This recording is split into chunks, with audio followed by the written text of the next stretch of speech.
Welcome. I am Sunflower, and this is a series of mine where we deep dive into disturbing analog horror. We've looked at Splatoon, The Legend of Zelda, Super Mario, Kirby, Pokemon, and now we'll be taking a look at Sonic the Hedgehog.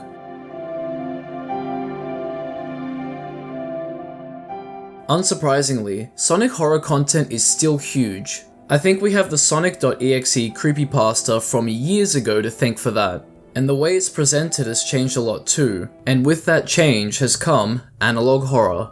There's a lot I want to cover in this video, so to start us off, we'll be taking a look at Sonic.CDN by Stupid Old Tomorrow's Fan, a macabre horror story about the victims of an unknown entity, a mystery, and the events that led up to it all. After that, we have Sonic PÆTA by Dystopia, a twisted what-if story on PETA going after Sega, and then we have a small bonus segment on Evanamis's The Sonic Tapes videos that are quite unnerving to say the least. I hope I've pronounced that channel name right, and as always, I'll have everything that's been covered linked in the description. And if you see any censoring in the Sonic.CDN section of the video, just know that's me trying to keep the video from being age restricted. So if you want to see it uncensored, you can check out the original videos.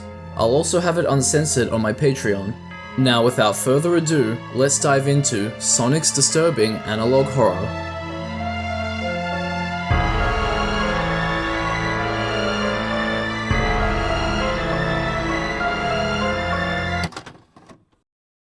Stupid Old Tomorrow's Fan's Sonic.CDN series starts off at Victims.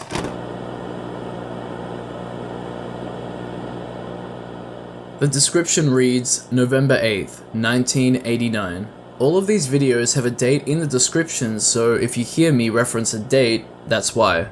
We see three victims, a boy in a blue shirt, a red shirt, and a yellow shirt. Each victim has a description that outlines the state they were found in. The boy in the blue shirt, Corey Smith, was a 22-and-a-half-year-old male. He was found dead in his basement. His face was ripped off, revealing his skull, and his upper leg and arm bones have been exposed by his flesh being ripped off. The boy in the red shirt is Adam Bishops, age 22, male. He was found in his backyard with his head 3 feet away and his spine pulled out. One of the officers claimed that it looked like he had a long neck. Adam's baby brother, Stanley Bishops, was found in Adam's stomach. This is Kyle Davidson, a 21-year-old male. He was found in his kitchen with all of his limbs cut off. Already, we're off to a very violent and grim start, and this is the main reason as to why I wanted to make this video.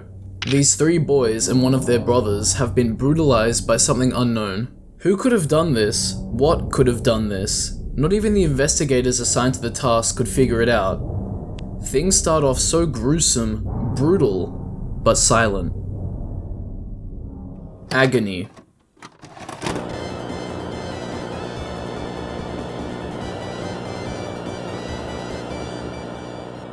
February 16th, 1997. This video starts off just as any sort of Sonic the Hedgehog 3 playthrough would.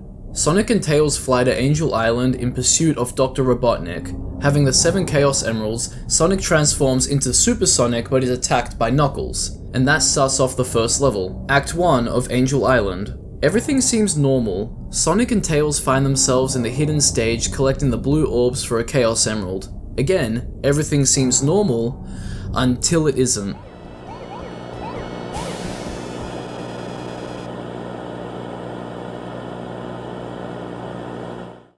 Who we saw running around Angel Island was not just Sonic, it was Corey Smith, the victim in the blue shirt. He stands here in this shot with his face ripped off revealing his skull, and his bones on his limbs exposed.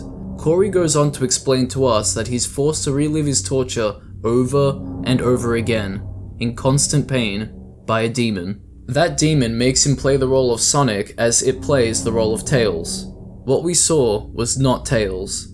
The color of the shirts the boys were wearing in the photos were no coincidence either.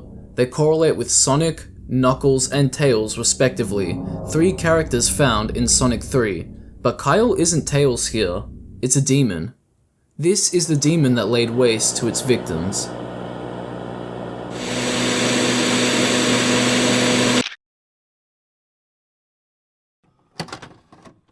Freedom, March 7th, 1995. This event is almost 2 years before the previous videos. We see that Corey is imprisoned. He has some sort of bloody shackles holding him and he wants out. He's suddenly let free and exclaims that he needs to warn Adam and Kyle before.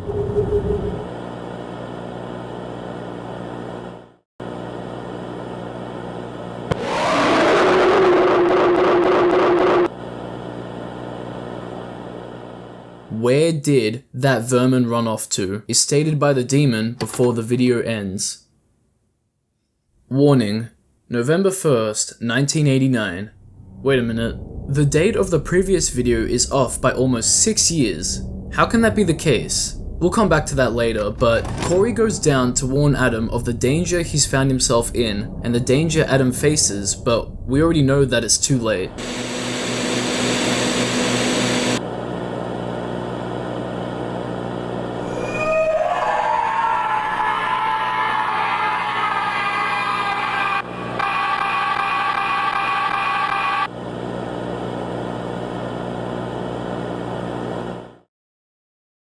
This was the fate that Adam was already said to have gone through. Remember that his spine was pulled out and looked like a long neck. The video looks like it's over after this, but there's a message at the end. Once upon a time, in a small village nestled deep within a dense forest, lived a peaceful community of farmers and shepherds. This village was known for its flourishing livestock, particularly the goats that freely roamed the grassy hills. However, hidden within the serene setting, a chain of events. What chain of events? Goats are synonymous with the occult and demons, so could this village have been connected to the demon that haunts its victims? Or are the victims somehow connected here too? Hope. Instead of a date, we get "I'm sorry" in the description of the video. Who's sorry? Corey? Either way, someone we assume to be Corey tells Adam to run, and we're shown the Angel Island on Fire segment of Sonic 3. Adam gets free, but something doesn't seem right. Skin. July 12th, 1998. We start off with a battle against Metal Sonic. It's defeated, but then we find out who Metal Sonic might be.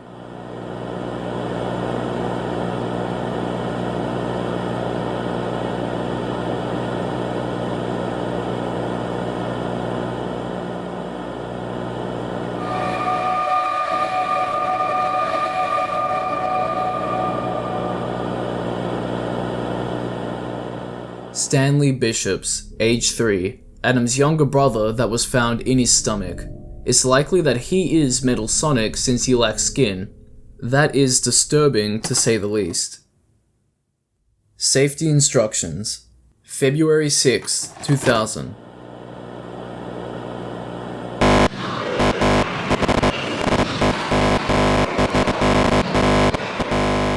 We have a very loud and cryptic start to the video. Adam is seen before a Chaos Emerald appears, and it's hard to see unless you slow down the footage or pause it, but the Chaos Emerald has eyes appear on it before everything gets loud and distorts. Who or what is this Chaos Emerald? And what is this axe? It looks awesome and reminds me a lot of early internet art.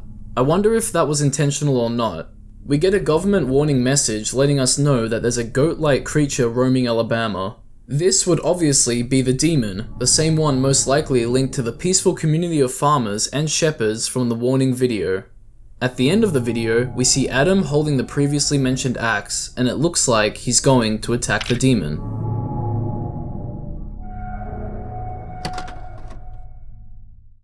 Temporary home, December 5th, 1999. The demon caught Corey, but Adam was there to save him, and then we get a chase sequence in Mushroom Hill Zone, a forest. That doesn't seem like a coincidence considering that we know that there was a village deep in a forest that had something happen to it. Could this village be connected to where Corey, Adam, and Kyle reside? Do they live in the village? Has it become a town? Either way, Corey and assumably Kyle follow Adam to his hiding place. As we can see, it's a special stage. We saw in the second video that Corey was in a special zone with the demon. Could he meet the same fate here? Could this be how Kyle met his fate? Just like with a lot of what's going on, it's hard to say. Religion, February 15th, 2000. We're almost at the end, and this video starts off with a welcome video from the CEDYN Church. This is where we find out that they worship Corthillus, which we can assume to be the demon. The church has 3 rules that we find out too. Don't be rude to other members of our church. He likes our church clean, put things in the trash, and lastly, don't go into the back room. The decrepit looking back room.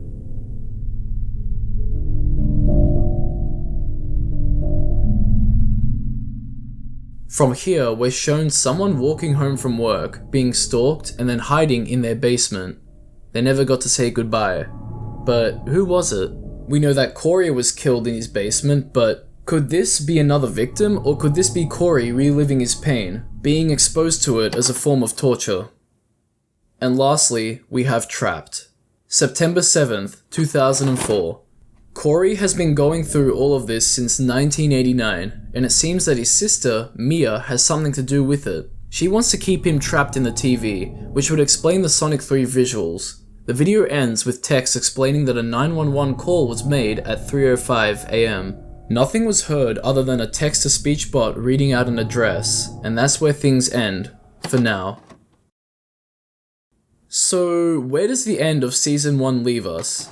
It leaves us with the story of a cult called the CEDYN Church that worships a demon. That demon most likely has a history in Alabama and has claimed Corey, Adam, Stanley, and Kyle. Assumably, it has other victims too, and we haven't seen how Kyle met his terrible fate. We don't know what happened to the village deep in the forest, and we don't know much at all about the CEDYN Church or what's behind the back room. As we've seen and pointed out, each video is dated in the video's description except for Hope, which just says, "I'm sorry." So let's piece things together. Warning: November 1st, 1989. Corey, already having become a victim, warns Adam of his imminent danger, but it's too late. How Corey is able to talk to Adam isn't stated, but we can assume it was through a TV since he's a Sonic character and Adam isn't, until he becomes one here. Victims, November 8th, 1989. We get the grim knowledge on what happened to Corey, Adam, Stanley, and Kyle. Freedom, March 7th, 1995.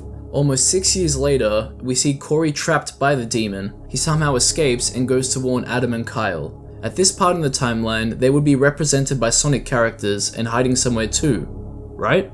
Which would make sense, but it doesn't make sense as to what Corey would be warning everyone of. Warning them that he's now free and they all need to escape? Agony, February 16th, 1997. Almost 2 years later, Corey is clearly trapped again and is forced to play with the demon. Corey is obviously Sonic and the demon is Tails. If Kyle was wearing yellow and would have been Tails in the color trio, where is he? Is he possessed by the demon? Taken over by it? We don't know, but what we do know is that Kyle had his limbs ripped off, and Tails at the end of the video extends his limbs, so the demon may very well be controlling Kyle, and that was the way to do it. Skin, July 12th, 1998. This is where we find out that Stanley, Adam's younger brother, had his skin removed. The same younger brother that was stuffed into his stomach. It's most likely that Stanley is represented by Metal Sonic, and if the dates are any indicator of things, he hasn't had his skin for almost 10 years, and Adam so desperately wants it back. Temporary home, December 5th, 1999. It seems that Corey had escaped, and Adam was there to help. Corey and who we can assume to be Kyle go into Adam's hiding spot, the special zone, whatever that could be. The hiding spot could even be the room that leads to the special zone. We've seen the demon in the special zone before, so who knows how safe that whole area is. It could be the basement, we don't know. Safety instructions, February 6th, 2000. We're warned of the demon and what to do to stay safe, or very briefly, embrace it, which could allude to the government being involved somehow as well. We're not sure what this Chaos Emerald is, or what this whole loud segment is, but Adam attacked the demon, and he used some sort of special axe. Religion, February 15th, 2000. We learn about the CEDYN Church and their rules before we're shown someone being followed and hiding from the church. We're not sure who either characters are. We assume the victim could be any random person, or Corey, made to relive his nightmare. Trapped, September 7th, 2004. And then we have this video of Corey trapped in a TV talking to his sister who's part of the church. She won't let him out, and a mysterious call is made at 3:05 AM to the police. The person calling uses text-to-speech to read out an address. This leaves us with hope. I'm sorry.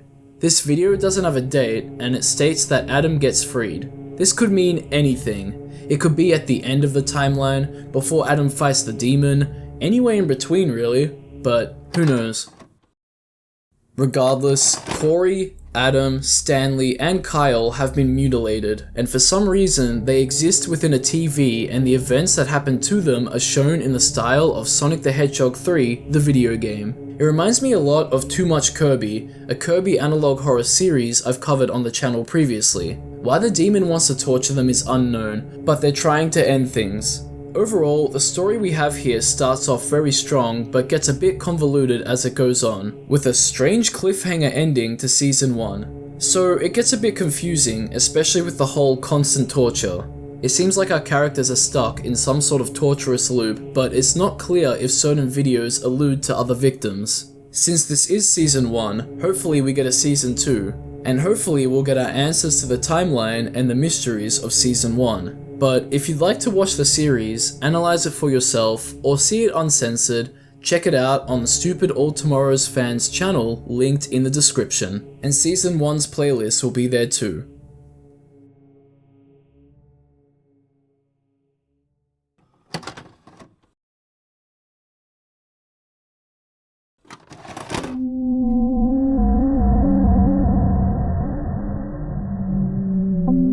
And now we move on to Dystophia's Sonic PETA series, starting with a message for Sega.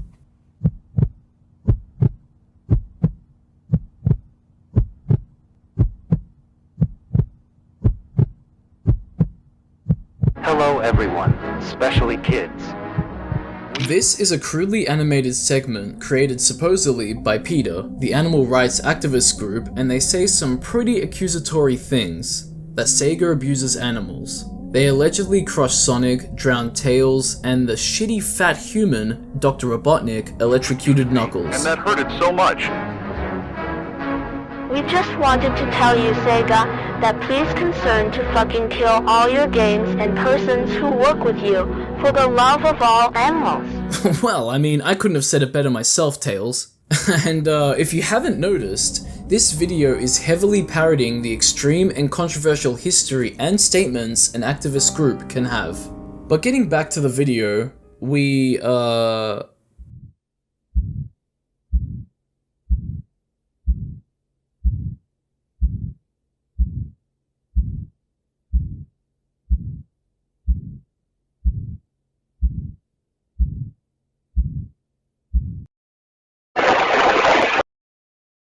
Coward. Sega is being referred to here, but coward would imply one person. Who? The next video is titled, What Did We Say? And opens with someone playing Sonic 3D Blast. Just like with a lot of these videos, everything is normal until it isn't.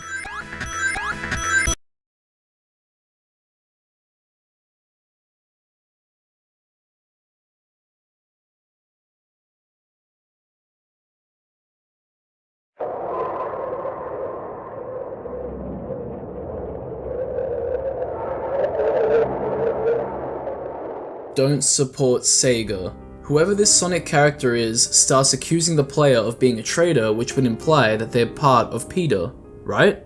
After a quick catch up on PETA's stance on Sega, it's confirmed, and then we get to see what happens to traitors that go against PETA's wishes. Animals are happy that you don't exist, and they will really enjoy eating you, just as humans enjoy eating meat.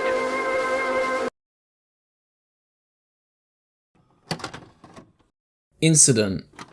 We get a few animated clips of Sonic before the show really starts. We get Sonic again, but this time he sounds different. Not like some PETA bigwig, but your average Joe. Do not buy the game. Do not support Sega. Hey! What are you doing? Fighting for Sega to stop mistreating animals. What? Oh, you are from PETA, right? Of course. Would you be interested in joining us? He seems to be talking to a Sega employee from the United States, and she doesn't understand what this guy stands for. because stating that a company abuses animals because of the content in their video games is baseless and makes no sense. But not to our guy over here. After some back and forth, it seems like things aren't going anywhere, and our Sega employee begins to mock the PETA activist. And how would I do it? Keep making stupid videos about Sega mistreating Sonic. Animals are not ours to eat, wear, experiment on, or use for entertainment. Without warning, he swings, bludgeoning her with a hammer-like object. Again, this highlights the extreme behavior activists may choose to partake in, which is further highlighted by PETA's glowing approval of the act. The one responsible was called Matthew, and this came about when there was a bit of pushback against the PETA message. Still doing that, they, in brackets, he, didn't care? Yesterday, Sunday, 3 more people disappeared, identified as Sophia Hernandez, Ona Smith, John Brown. But then, there are already 24 missing, being that most of the missing are Sega employees. We ask for your help. Nobody will. PETA is confident that no one's going to be looking for the 24 missing people, most being Sega employees. Looking at how help is spelt out, this news report style announcement could have been made by PETA, but it's hard to say. The only reason I say this is because we saw that same E in the first video. It seems like someone is questioning what to do now, but is cut off by Sonic with a gaping hole in his eye like we saw in the first video, and what we could have seen happen to the Sega employee. It seems like this gaping hole in the eye could represent Sega's abuse according to PETA. Whoever this Sonic character is pushes their message harder than ever, attacking the head of Sega. That's who was being referenced as a coward in the What Did We Say video. It's here that we see the head being called a coward again because he hasn't done anything about PETA's interruptions, which would be why he was called a coward the first time. Supporting him. That self-centered Asian shouldn't be standing still. America doesn't need...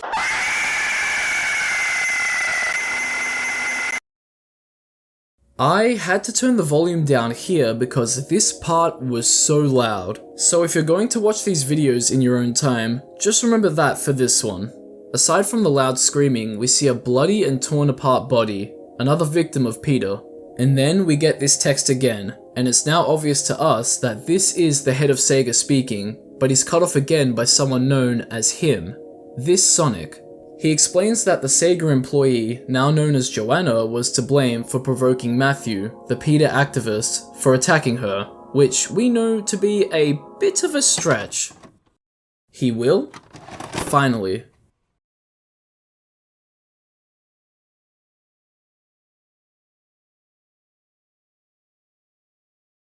It seems like the PETA bigwig is confused as to why Sega won't give in, but it looks like they will now. Not before an attack on the Japanese. Another one like we saw in the previous video. Thanks to the commenter, "Oh hi there human," we have the translation. Hello, I want to say something short for you, Japan.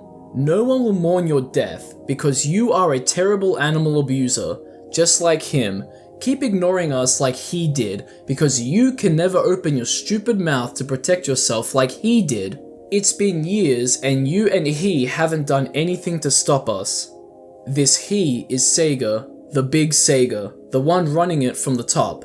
So it's now very clear to us that the more classic looking Sonic is represented by PETA, and the more modern Sonic, Sega and their respective members, and something big is going to go down. A message for PETA?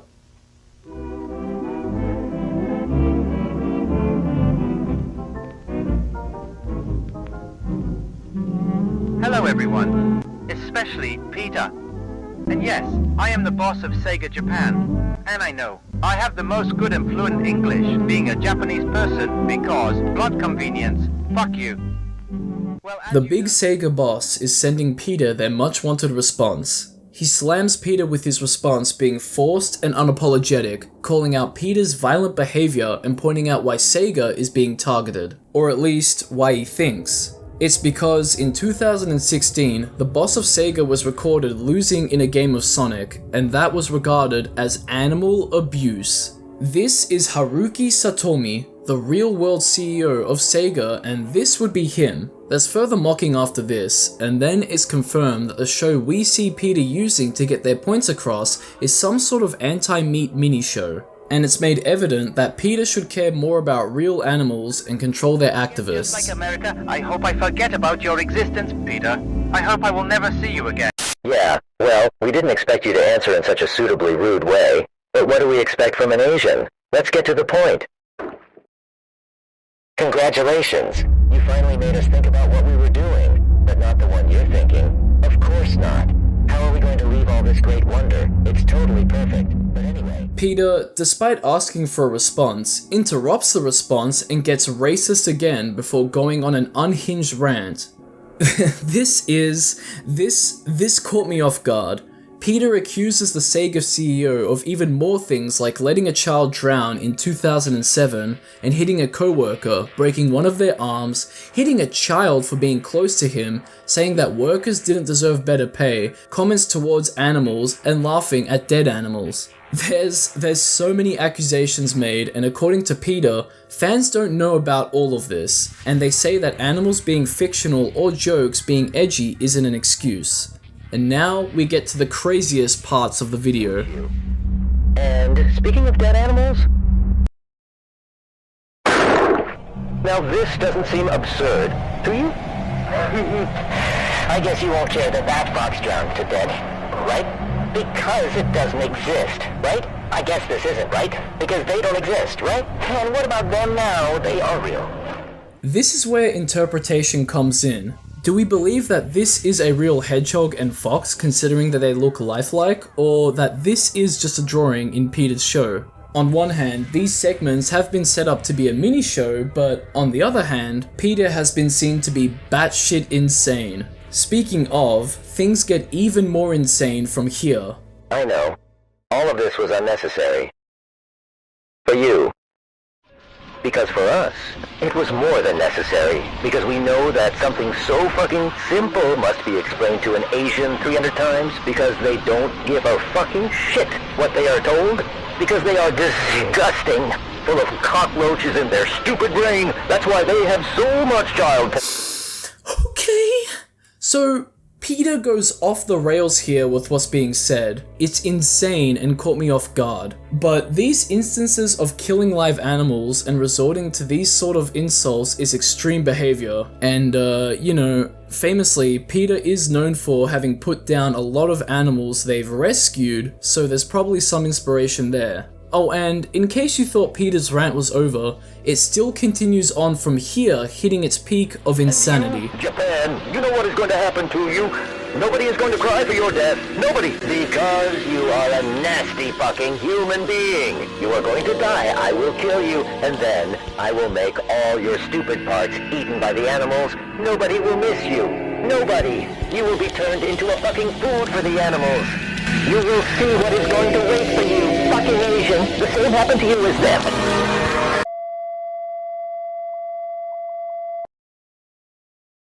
And then it ends with this screen here. The video was deleted by the author, but we still got to see it somehow. And that's where this all ends, on an explosive ending. So what do we make of this?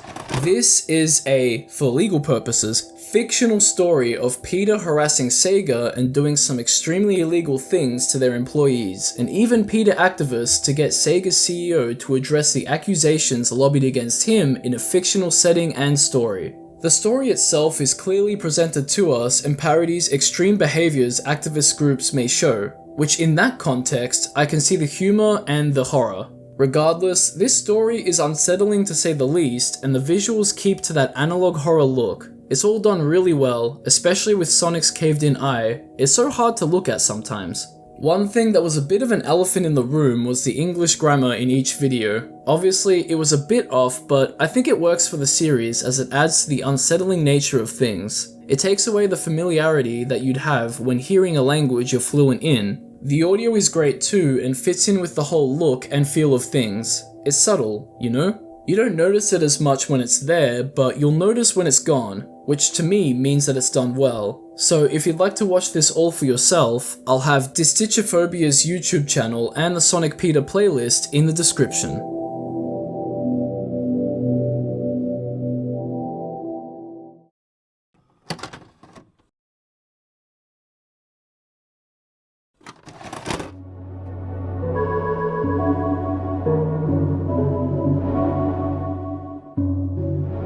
If you've made it this far into the video, then congratulations, you've made it to the bonus section.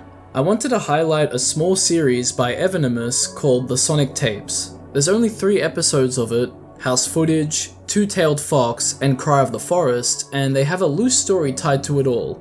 They're not exactly analog horror videos either, but they share similar tropes with the genre and I wanted to highlight it regardless. For starters, the videos are a quick watch and are very suspenseful and create an atmosphere of uncomfort.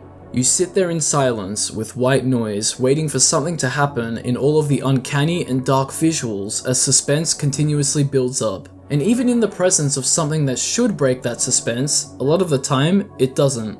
It makes you hold on to that uncomfort and hold on to that expectation of something happening, and then when you least expect it,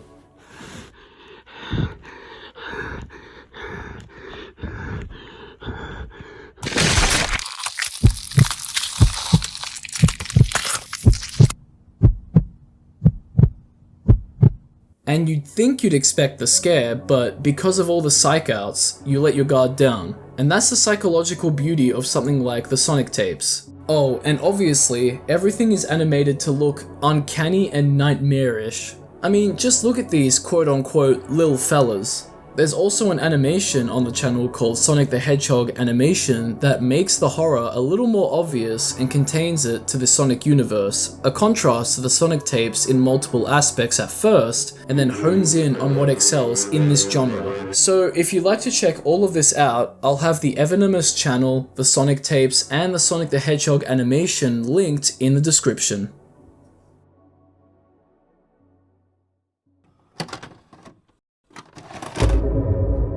Oh, and as always, I've pointed it out, but I'll have everything covered in this video linked in the description to check out. That's been everything, that's been me, thanks for watching. Leave a like and subscribe if you enjoyed the video, and what do you all think about what was covered? Leave a comment about it in the comments section. Did you see something that I missed? Is there an interpretation of a video or a series that you want to share? Go for it, I'd be interested to know, we all would.